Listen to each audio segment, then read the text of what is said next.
The Mad Titan Thanos once acknowledged there were only 6 people he considered a worthy enemy. But who are they? Let's find out.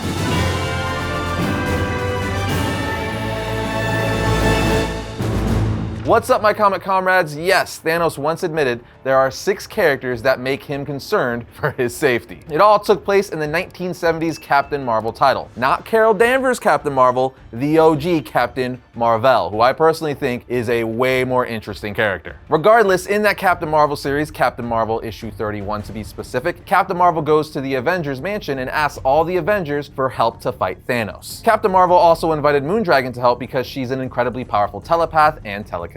Anyway, once Marvel and Moondragon arrive at Avengers Mansion, they see Drax fighting several Avengers. And as you can see, Drax looked very different back then before getting his modern redesign we all know from the MCU and comics today. At this point, Captain Marvel interrupts the fight saying, "Stop," as we find out Drax is there to inform Captain Marvel that the computer Isaac advised, "I inform you that Thanos has obtained the Cosmic Cube and aid you in whatever way I can." Isaac estimates you possess a 0.4% chance of stopping Thanos. Captain Marvel then tells Vision, not the greatest odds ever quoted, but Vision, the situation's become critical. I have no official capacity within your group. So Vision summons the rest of the Avengers, at which point Captain Marvel tells them, "I've called you together because frankly, I just cannot handle this alone. I've pledged myself to protect the universe, but I need help this time. With this weapon, he can sit back on Titan, his home planet, and wreak havoc over the entire solar system. This is what I'm up against. I need you to help me in stopping his universal power play, possibly the greatest menace ever to challenge this universe." And while we're talking the Marvel Universe, you guys need to check out today's sponsor, Marvel Strike Force. This is one of my go-to mobile games, and right now Marvel Strike Force is celebrating their 5th anniversary. If you haven't played before, the game's backstory is that an assault on Earth has begun, and superheroes and supervillains are working together to defend it. You then lead the counterattack by assembling your ultimate squad of Marvel characters, including Deadpool, Venom, Spider-Man, Captain America, Iron Man, and more. Outfit and upgrade your superheroes and supervillains to become stronger than ever before. You can even pair up specific characters to perform combo moves to take out enemies. You also want to explore the in-fight tactics within the 5 versus 5 battles that give you the power to defeat the greatest villains of the Marvel Universe. In fact, for the month of March, all new users can unlock Nebula, Miss Marvel, and America Chavez for free once they get in the game. And did I mention that the graphics and cinematics are awesome? Check out the groundbreaking gameplay cinematics as your heroes unleash dynamic chain combos with a single tap. Just click our link in the description to download Marvel Strike Force. And if you don't have the Amazon App Store yet, make sure to download that first. The Amazon App Store is a great way to save money while getting your hands on amazing games. You get 20% off in-app purchases in Marvel Strike Force and can pick up Amazon coins. The more you buy, the more value you get for your purchases. Just use the link below to jump in on the action now. Getting back to the 6 characters that keep Thanos awake at night for a closer look at each, the crazy part is while Captain Marvel is having this conversation with the Avengers and they begin to sort out their plan of attack to stop Thanos, we learn that Thanos is listening to the conversation via the Cosmic Cube, saying, "Greatest menace indeed. You've gone too far, Marvel. Bringing in the Avengers could slow my plans. The time has come for those who stand in my way to see that I am the light, the way, the power." And it's here Thanos lays out who he's worried about the most or who his greatest threats are. He eventually tells us briefly why as he stares into the Cosmic Cube. He says, "Those who have any true knowledge of me must perish first. For knowledge is power. First who must die is Captain Marvel. Too many times has he proven to be a worthy enemy. He is even more dangerous now that he's become cosmically aware. Next must go Iron Man. Twice he's blundered into my plans and each time come far too close to stopping me. Thirdly, Drax the Destroyer must pay for his constant attacks upon me. The heat this demon carries for me must not be allowed to continue. Lastly, Moondragon must die. Though she's never truly bothered me, still she's a Titan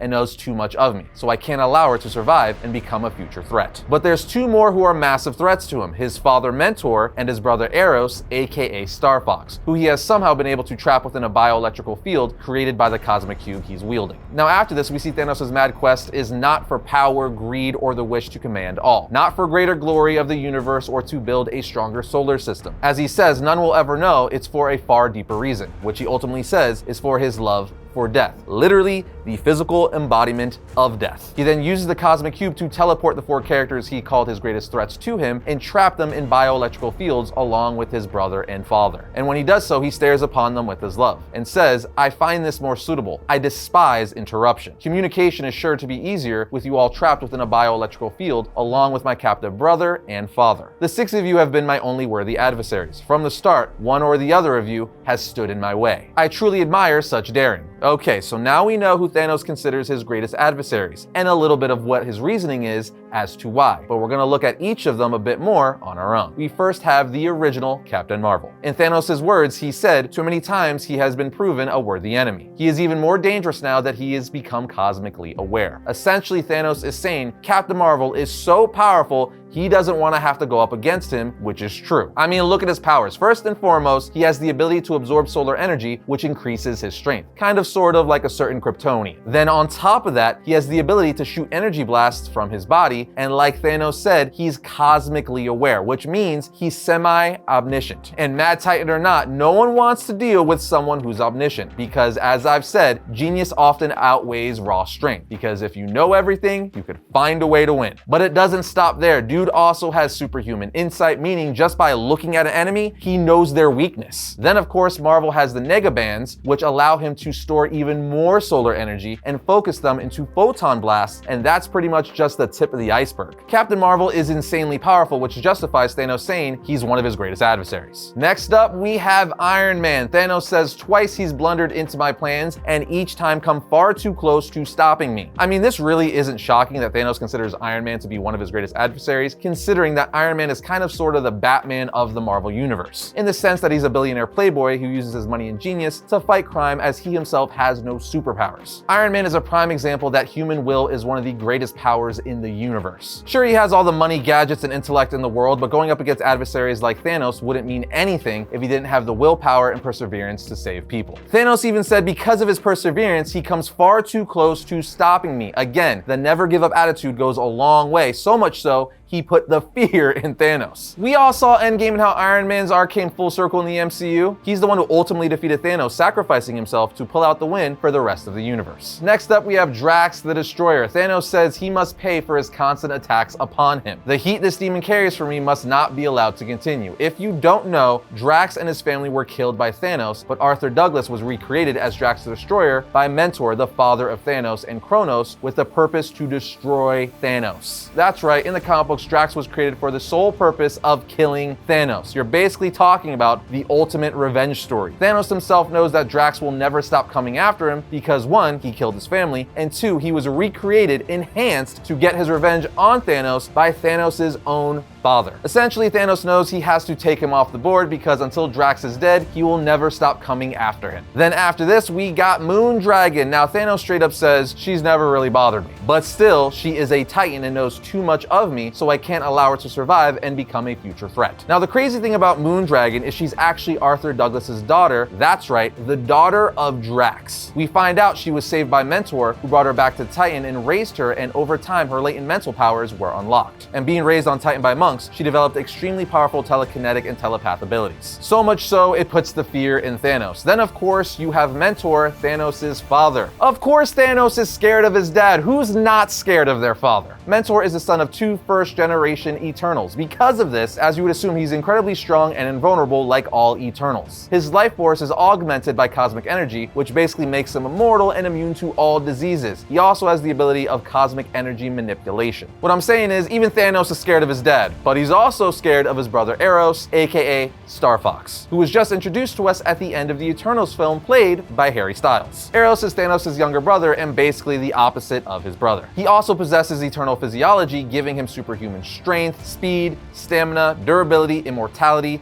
accelerated healing, flight, and pleasure stimulation. Yeah, you heard me right.